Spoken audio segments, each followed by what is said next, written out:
man behind Jerome Russell Cosmetics. Let's hear. David, I'm so delighted to have the opportunity to talk to you. This is wonderful to be here. So tell us, what is David Jerome Russell Cosmetics? Well, it all started from my hairdressing salons. You look like a road steward. And we had very successful hairdressing salons. I started with one, and then we had quite a few more. And then I found that basically products that you used on the hair were too expensive to buy from the wholesaler. So I decided to become the mad professor. And I started trying to manufacture these different types of products, hair setting lotions and conditioners. And I even got nearly burnt to death not knowing enough about what I was doing, but I was willing to try anything. And eventually people and friends that had hairdressing salons asked me, can we buy those products from you? And I decided, well, this could be great. So at the weekends, I used to travel up and down the country and selling to wholesalers. And that became very, very successful. Now, are you telling me you invented the cosmetic, the Russell Jerome Cosmetics? Did you invent that? Was that your idea? Absolutely, absolutely. And it all started when I was doing someone's hair. It was Christmas. And at Christmas in them days, we're talking a long time ago, I don't know, maybe 73, 74, and clients would give you Christmas cards. Mm-hmm. And in those Christmas cards was their little present of maybe money. And for some reason, I remember I was doing someone's hair and they were going to a party in the factory that was beside us. And I happened to get glitter from the Christmas card on my hands. And when I was doing this client's hair, I noticed that the glitter had gone on her hair. And I said, oh, I'm so sorry. You know, you're going to have to come to the basin and we're going to have to wash your hair. Look, it's all... And she said, but I like it. She said, I love it. And then I said, really? She said, yeah, we're going to the party next door at Kelvin and Hughes factory. And I think it looks really, really nice.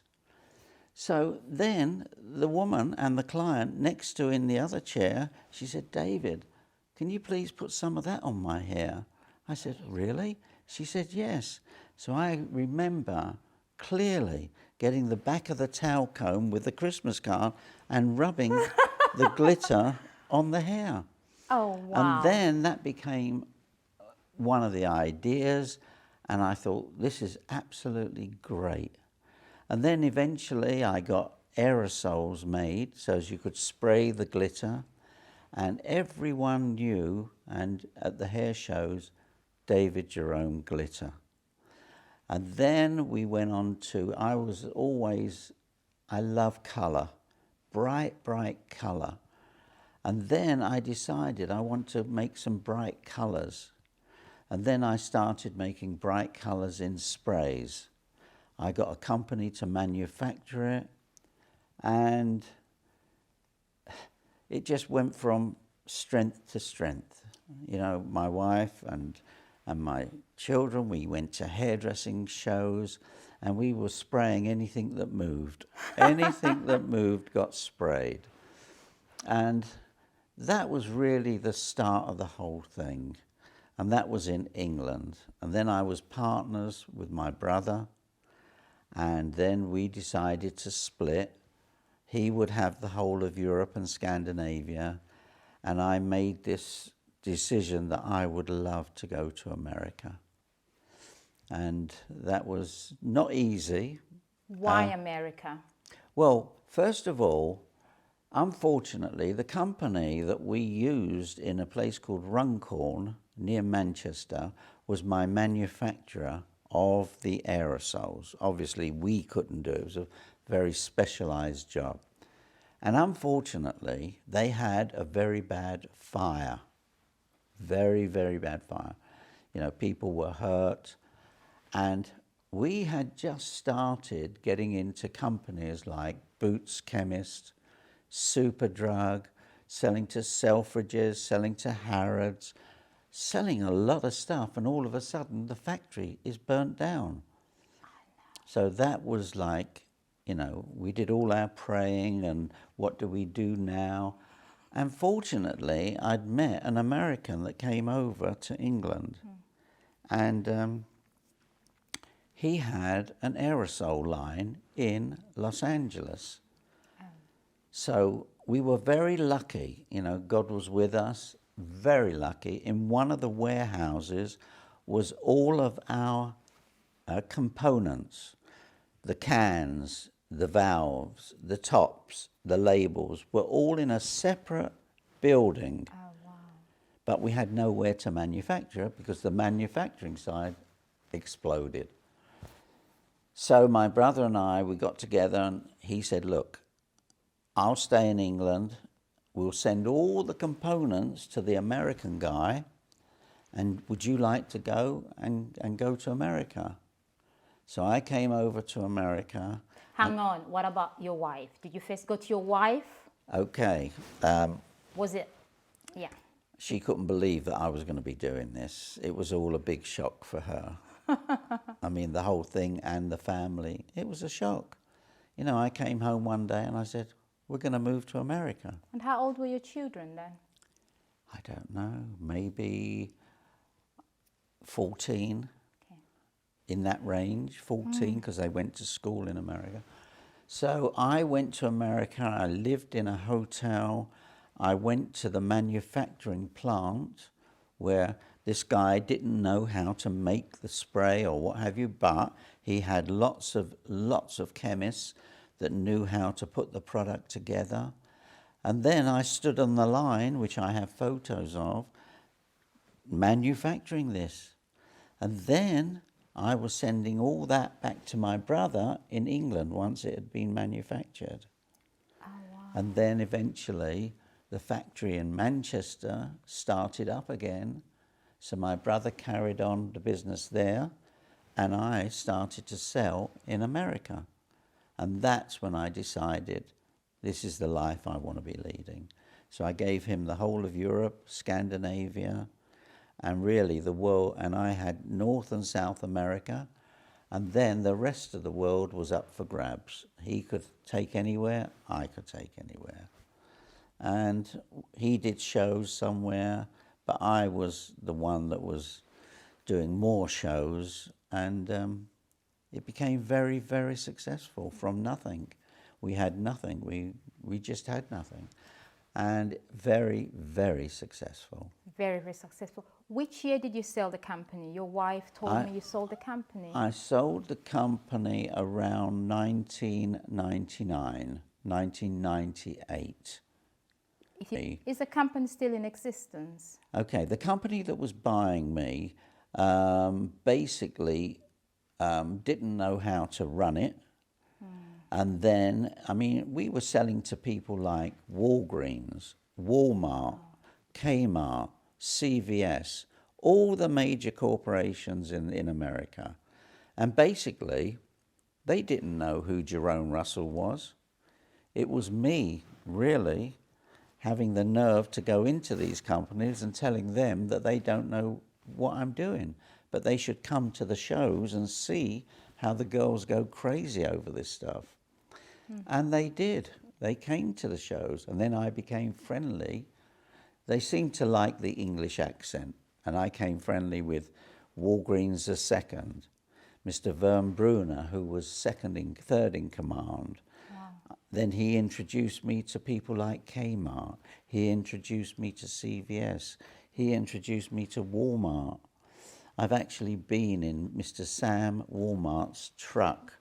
Wow. Because after the shows, the sons of Walmart, I became friends with. And they took me around. They loved introducing me as Rod Stewart. They loved it. They loved it. And that part of me has made me given me a lot of success. The Rod Stewart, I personally don't see it, but other people seem to see it. Wherever I go, wherever I went, I was in my lovely cars, people would come up for autographs. And, you know, even my wife would say, "Who do you think he is?" And they would say, "Rod Stewart." And she would say, "No, he's not." Now, talking about cars, you are hearing from your wife earlier. What drove you into business? What was your drive behind? Well, coming from the East End of London, really and truly, we really didn't know that we were poor. We had no idea. And then I remember one day seeing a Rolls Royce, and I remember thinking, one day I would want to have one of those.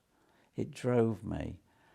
And then, you know, going after time and time and time, and then meeting Audrey, you know, we met in Italy, and I don't know, we were poor. My dad drove from, I suppose, Stepney Green in the East End of London in a Bedford car, a Bedford van with no windows, and we were taken on holiday to Alassio.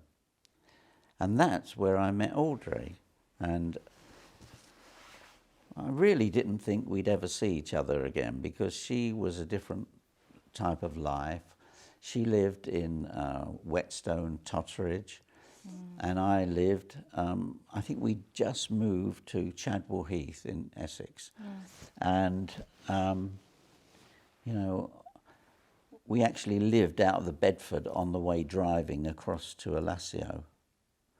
And I remember my mother boiling the tea on a little Bunsen burner, and that's how we went. We were poor. We didn't have a lot of money. And then I met Audrey, as I said, and then I don't know, I suppose we fell in love, and I made it my way to go and, well, I was really, I got all my friends, yes, we were engaged, to drive over to where she lived in Finchley, and I got them to go, telling them that they're all lovely girls over there, and they would drive me. I never had a car, I never had anything. So they would take me, and all a group of guys, all obviously had their father's cars, and they would take me, and there I would stalk, I suppose the word is stalk Audrey. She couldn't believe I was there outside the restaurant or whatever it was. And then eventually I got invited back to their house, which I came up by train and from work. And Audrey's father, a very successful man, had a lovely Rolls Royce. And he helped me. Audrey's father was a great, what was I going to say? He was great to me. He wanted to encourage me. And I was a little bit shy in them days, as you can see now. You shy? I was shy. And I was nervous, a little bit nervous of people, because my dad was a great force. My dad was a quartermaster sergeant in the army, and everything had to be done perfect. With, you know, that was how my life was. I saw, and getting back to the roles, I saw that and I thought, I've got to have one. I've got to one day have one. And then, I don't know, I was working as a manager in a shop in Romford, hairdressing. And then my father-in-law one day said, I remember, David, we could do with a little like cafe or sandwich bar in Old Street in the city. Do you fancy doing that? I said, well, I don't know anything about it, but I'm sure I could learn. And he said, we could make it into a salt beef bar. I said, really? He said, and I left my job as a manager in a hairdressing to start something different. And it was very successful. Very. I would get the meat. My mother cooked salt beef amazing, and she taught me how to do it. And then I remember my aunt used to make apple cakes and strudel, and she used to bring it there, and we were very busy. And Audrey got a job maybe about, I don't know, 100 metres up the road. Oh, wow. And then she would come in her lunchtime and help in the sandwich bar. And we were very successful. But my love was hairdressing. And then one day I decided I want to get my own hairdressing salon. And I had no money. So I went to the bank in Romford. And I remember so clearly I needed £1,700 to buy the lease of this hairdressing salon. And I went to the bank manager, made an appointment. I don't know how I did it, but I did. And we sat there talking and talking. And he said, look, I can lend you the money, but what collateral do you have to safeguard the bank's money? I said, look, the only thing I can offer you is these. They will work so hard for you and your bank, and you'll never have to worry about your money. And he said, I like everything you've said. And he said, I'm going to lend you the money. Well, I nearly danced out the bank. And I bought the shop, you know, and we had it all redone and redone. And I was right next door, the Kelvin and Hughes factory. Wow. And what year was that? We got married in 66. 66, I should imagine the first shop. Actually, I bought the shop just before we got married. Good, okay. And then we bought a house, a little house. And I remember that my father-in-law, Harry, he was the guarantor for the money. And the mortgage in them days was £34 a month. And I think Audrey was paying half and I was paying half. Wow. But the hairdressing salon took off. Kelvin and Hughes was a 24-hour factory. So I used to get there 5 in the morning. I didn't want to be beaten. And the drive was the Rolls Royce, and obviously keeping my family in a good way. That was I didn't know any other way. So really and truly, if people want something really, really bad, they can find ways to do it. And that's what I did. I did it my way, as Frank Sinatra said. And the Rolls Royce, I had my first Rolls Royce when I was 24. I strived to get the first Rolls Royce was a second-hand Rolls Royce, and it cost me £5,000 in them days.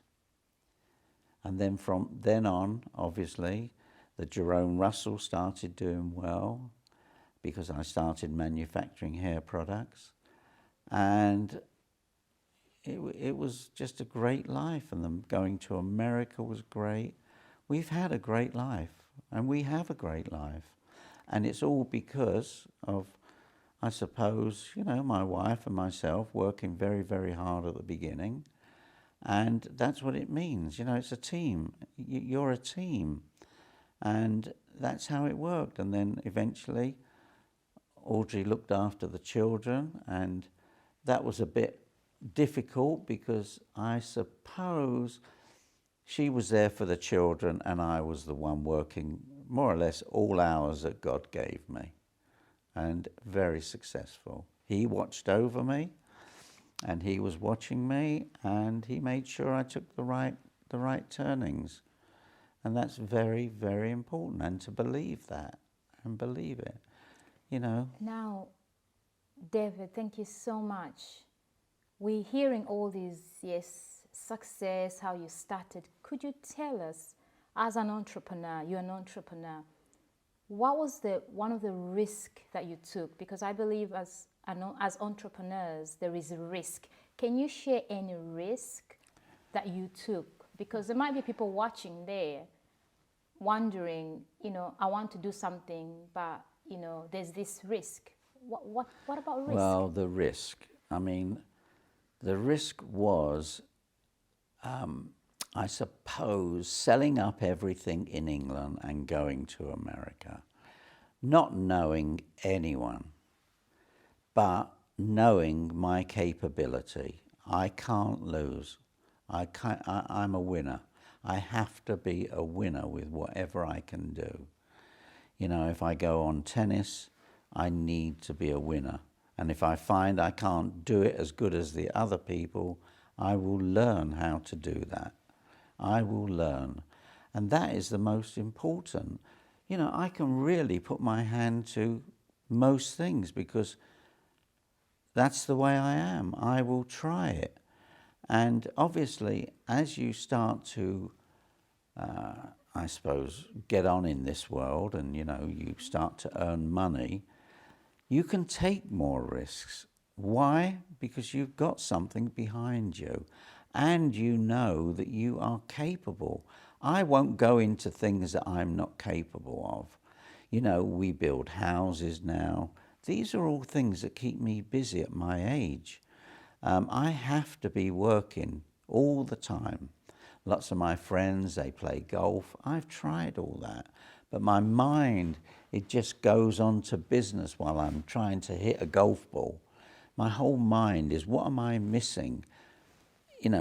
Inventing things. David, earlier you spoke that, this dream of having a Rolls Royce, being ambition was one of your drive. But now you've got your Rolls Royce, you've got a beautiful family, beautiful home.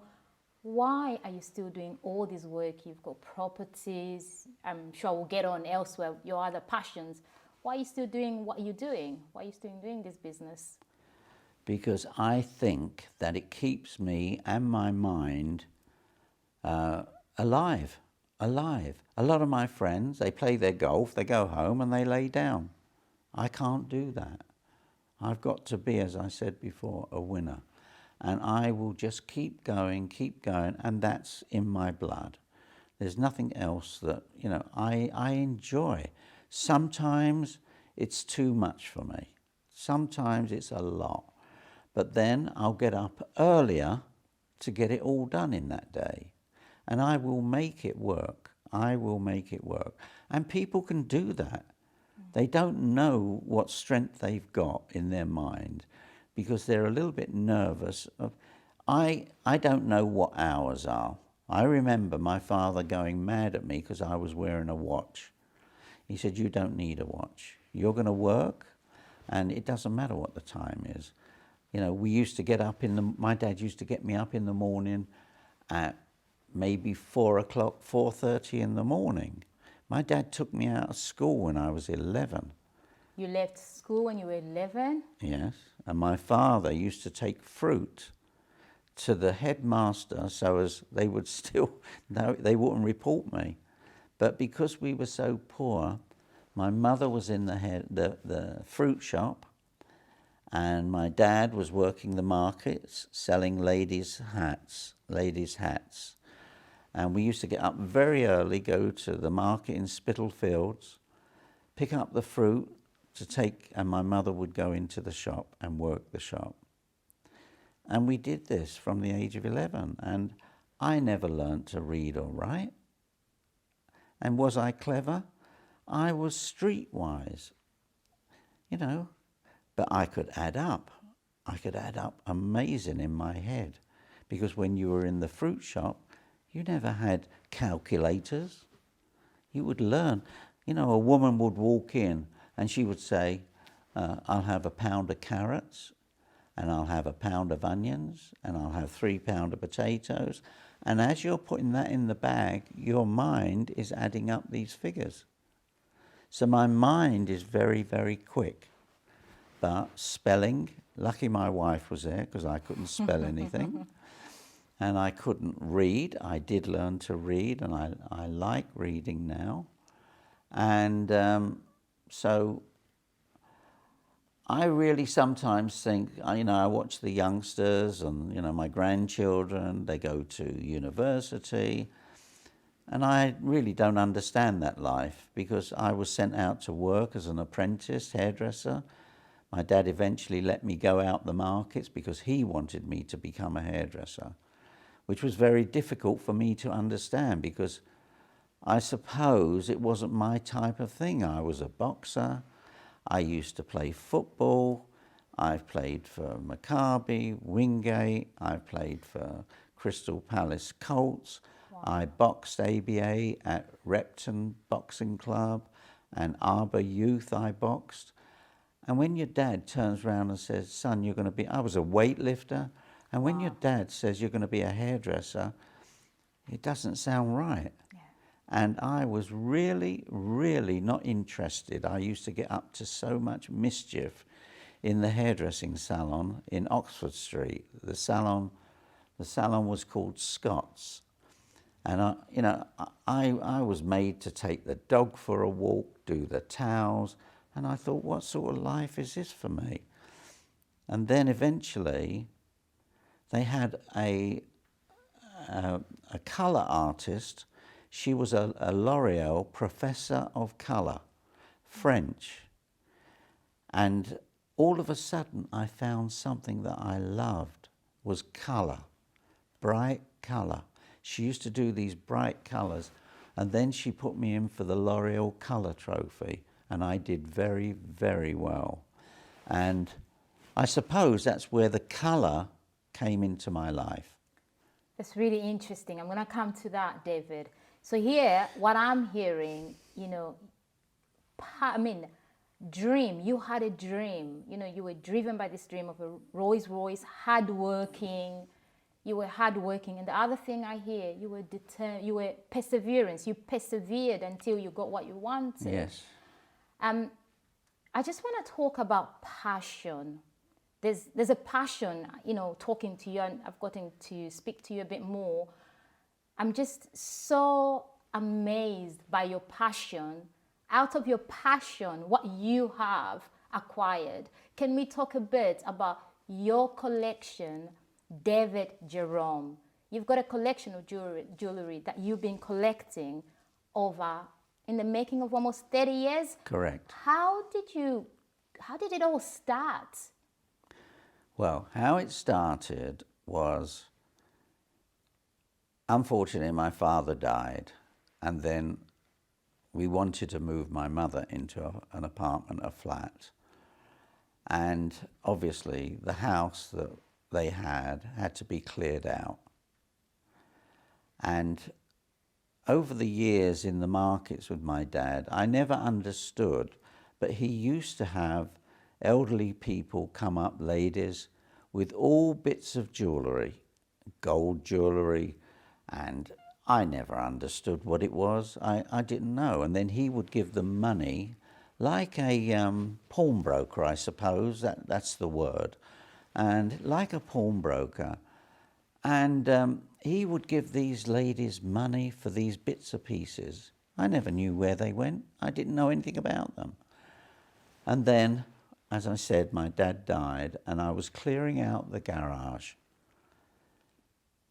And I found 2 big boxes of all these old pieces of gold with little tiny diamonds and little tiny rubies and all little bits and pieces of old pieces that he'd collected. And I don't know what it was, but just that sparkle just made me feel absolutely alive. It was like you couldn't believe what I was looking at. And then I started getting a little pair of scissors and opening these little rings and taking all the little diamond pieces out and the rubies out. And I suppose that's where this all started. And then I still had all these pieces. And then once I sold the company, we went on a cruise. And when we got off the cruise, all these cruises all around the islands and where we went to Jamaica, we went to Trinidad, we went to so many, I can't remember. We got off, and everywhere was jewellery shops. And then I found a stone called tanzanite, which as soon as I looked at it, I just absolutely fell in love with it. Great. David just shared how he fell in love with this stone. In our next video, David is going to invite us in his office to show us his passion for gemstone. So David, I want to say thank you so much to you and Audrey for allowing me to come in your home, and I look forward to meeting you and your team in your office so you could tell us a bit more about your passion for precious stones. Thank you so much. Thank you. We look forward to seeing David's collection. Thank you.